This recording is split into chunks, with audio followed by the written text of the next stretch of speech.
Salut à vous pauvres mortels, si on se retrouve aujourd'hui c'est pour parler de cette époque bénie où les nazis dominaient l'Europe. Ah, le bon vieux temps.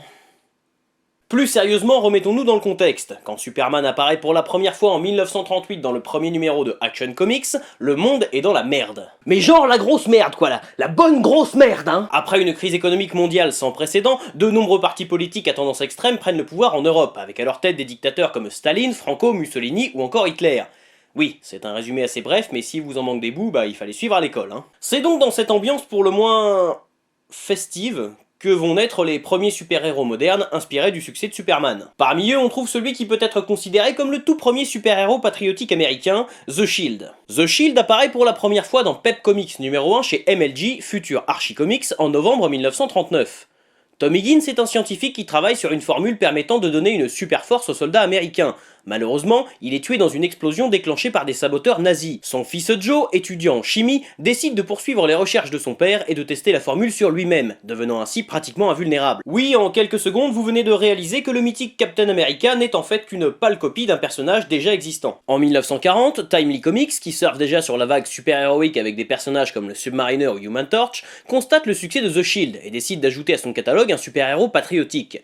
C'est le prolifique duo formé par Joe Simon et Jack Kirby qui sera chargé de la création de cette nouvelle série. Seulement, les similitudes entre Steve Rogers et le personnage de MLG Comics sont si grandes que le risque d'un procès se fait sentir, principalement à cause du bouclier de Captain America qui rappelle beaucoup trop le logo de The Shield. Timely Comics décide alors de le modifier dès l'épisode suivant. Voilà pourquoi aujourd'hui le bouclier de Captain America est rond. Par rancunier, Archie Comics demandera à Joe Simon et Jack Kirby de travailler sur une nouvelle version du personnage de The Shield en 1959. Ce qui va différencier Captain America des autres super-héros patriotiques, c'est le choix des méchants. En effet, si les personnages de comics de l'époque affrontaient déjà des espions ou des soldats nazis, l'identité de ceux-ci était totalement fictive. Joe Simon et Jack Kirby vont alors avoir l'idée d'opposer leur héros à un super méchant bien réel, Adolf Hitler en personne. Au passage, j'ai toujours trouvé assez illogique de choisir un grand blond aux yeux bleus pour aller affronter l'idéologie nazie qui défendait la supériorité de la race aryenne. Bon, on peut quand même noter que plusieurs Afro-Américains comme Isaiah Bradley ou le Faucon ont endossé le costume de Captain America. Après le succès du premier numéro de Captain America Comics en décembre 1940, plus d'1 million d'exemplaires vendus, pratiquement tous les super-héros de l'époque vont se bousculer pour aller directement en Allemagne foutre sur la gueule aux Führers. Pour affronter cette déferlante de super-héros, les auteurs américains vont créer de véritables super-vilains nazis. Comme Captain Nazi, oui, il suffisait d'y penser en fait. Toutes ces histoires avaient un message à peine caché. Si vous êtes un jeune homme en âge de combattre, engagez-vous, et si vous ne pouvez pas, contribuez à l'effort de guerre par tous les moyens possibles, par exemple en achetant des obligations de guerre permettant de financer les opérations militaires. On entend souvent que de nombreux dirigeants nazis comme Hitler, mais surtout Heinrich Himmler, étaient fascinés par l'occultisme et la mythologie nordique. Alors, s'ils y croyaient tant que ça, pourquoi ils ont jamais essayé de s'en servir? Pourquoi ils ont jamais essayé d'invoquer Thor par exemple? Ah, ils l'ont fait. Dans le 32e numéro d'Invaders en 1978. Bon, on va en parler alors, hein. Pour rappel, The Invaders est une équipe composée entre autres de Namor, de Captain America et de la première Torche humaine, un androïde qui n'a rien à voir avec Johnny Storm des 4 Fantastiques, et dont les aventures se déroulent pendant la Seconde Guerre mondiale. Dans cet épisode écrit par Roy Thomas, Hitler décide d'invoquer Thor afin d'obtenir son aide. Il parvient à faire croire au dieu du tonnerre que les nazis sont des mecs plutôt sympas, et que les alliés sont une menace pour le monde. On assiste alors à un affrontement entre les Invaders et Thor, ce dernier finissant tout de même par réaliser qu'il s'est trompé de camp. Avec l'attaque de Pearl Harbor le 7 décembre 1941, les États-Unis entrent officiellement dans la Seconde Guerre mondiale et trouvent par la même occasion de nouveaux méchants à opposer aux super-héros des comic books. D'ailleurs, si l'aspect donné aux Allemands était un cliché relativement classique, le physique des méchants japonais lui était quand même un tout petit peu plus exagéré. Oui, parce que là, sur la couverture du numéro 18 de Captain America, c'est bien un japonais. Ça fait peur, moi je voudrais pas croiser un japonais, moi.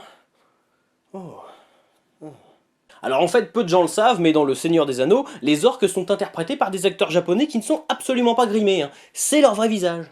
Pas terrible, Oulala, pas être facile, Sur cette photo, on peut voir de jeunes garçons d'origine japonaise lire des bandes dessinées américaines, comme le numéro 34 de Marvel Mystery Comics, dans lequel plusieurs super-héros de chez Timely affrontent l'armée japonaise. Ces jeunes garçons étaient prisonniers du camp de Tule Lake en Californie, dans lequel était enfermé tout individu ayant des origines japonaises, celle-ci faisant automatiquement de lui un traître à la nation. Les bombardements atomiques de Hiroshima et Nagasaki, ayant lieu respectivement le 6 et le 9 août 1945, entraîneront la reddition du Japon et la fin de la Seconde Guerre mondiale. On estime qu'entre 150 000 et 250 000 personnes sont mortes suite à cette attaque. Et pour parler des répercussions de ces événements sur la culture japonaise, nous allons faire appel à un spécialiste. Tu dis ça parce que je suis japonais?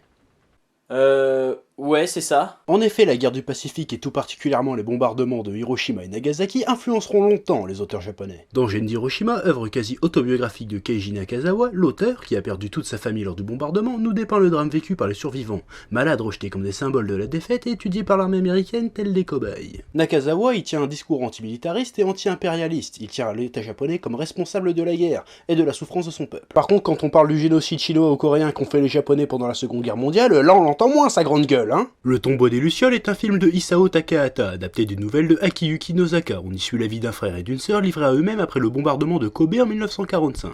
Tellement triste.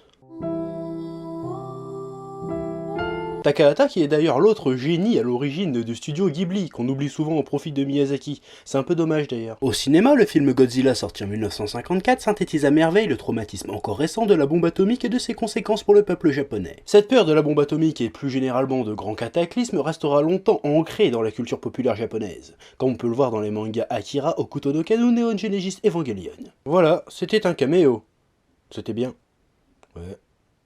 Après la Seconde Guerre mondiale, de nombreux super-héros apparus pendant les années 40 vont tomber dans l'oubli, mais pour ceux qui arrivent à rester dans les comic shops, un nouvel ennemi apparaît, le communisme. Nous sommes en pleine guerre froide, et aux États-Unis, le sénateur Joseph McCarthy lance une véritable chasse aux sorcières contre les communistes, qui se soldera tout de même par la condamnation à mort de plusieurs personnes soupçonnées d'être des espions au service des soviétiques. Pour lutter contre le péril rouge, McCarthy peut compter sur des alliés de choix. Les super-héros. Si dans un premier temps Captain America devient un casseur de coco, il est rejoint dans les années 60 par plusieurs personnages de Marvel, avec en tête Iron Man apparu en 1963. Symbole de la réussite et du capitalisme américain, Tony Stark est blessé au Vietnam, ce qui lui laissera une certaine rancœur contre les asiatiques et les communistes. Parce que dans les comics, quand t'es asiatique et communiste, ça fait quand même deux bonnes raisons de te faire péter la gueule. Hein. Ainsi, Iron Man va compter parmi ses ennemis Crimson Dynamo, symbole de l'URSS, le mandarin, cliché parfait du méchant asiatique tout droit sorti des pulps, ou encore le fantôme rouge et ses super singes. Oui, parfois la guerre produit des choses vraiment atroces, mais pas forcément là où on les attend. Cette lutte contre le communisme finira par toucher des héros qui sont bien loin de la culture américaine. Ainsi, dans Journey into Mystery 84, Thor affronte un ersatz de Fidel Castro, et dans le numéro 117, il s'oppose à l'armée Viet Cong. À partir des années 70, les comic books adoptent un aspect plus social et se concentrent de plus en plus sur les difficultés connues au sein même des États-Unis. Les super-héros vont alors devoir régler leurs problèmes personnels avant d'imposer leur vision des choses au reste du monde. La question qui se pose, c'est comment lire ces histoires aujourd'hui? Faut-il les prendre au premier degré, comme les objets de propagande qu'elles sont vraiment, ou bien les replacer dans leur contexte historique et culturel? Est-ce qu'on peut encore trouver une histoire divertissante quand on connaît l'horreur qui se cache derrière les cases? Même si on a déjà vu certains personnages de comics aller combattre Ben Laden, je pense pas qu'il serait venu à l'idée des auteurs d'en faire un ennemi récurrent. Peut-être aussi parce que ce n'est plus du tout ce qu'attendent les lecteurs de comics aujourd'hui. Non, puis Iron Man contre Philippe Poutou, c'est quand même vachement moins graphique, quoi. Ça passe moins bien.